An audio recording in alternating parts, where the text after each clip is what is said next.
La France reste le pays au monde où l'on consomme le plus de vin par habitant et par an, 45 litres en moyenne.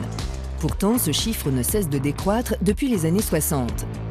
Alors, pour tenter de redonner un petit coup de peps dans ce milieu encore très conservateur, on voit apparaître aujourd'hui de nombreuses innovations plutôt surprenantes. Chez ce caviste d'un nouveau genre, tous les vins ne sont proposés qu'en bag-in-box, un récipient connu depuis 25 ans, mais qui avait jusque-là plutôt mauvaise presse.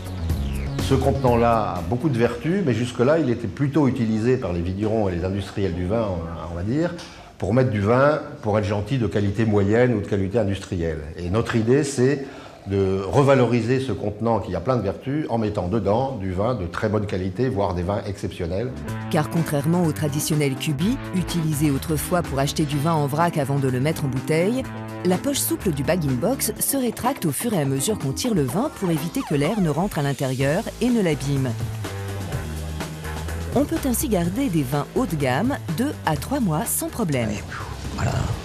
Sur les grands vins de garde, longue garde, etc., pour l'instant, il n'y a rien qui remplacera la bouteille.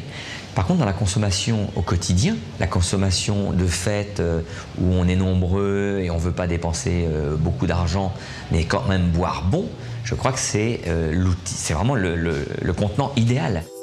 Car l'autre gros avantage du bag-in-box, c'est qu'il est beaucoup plus économique.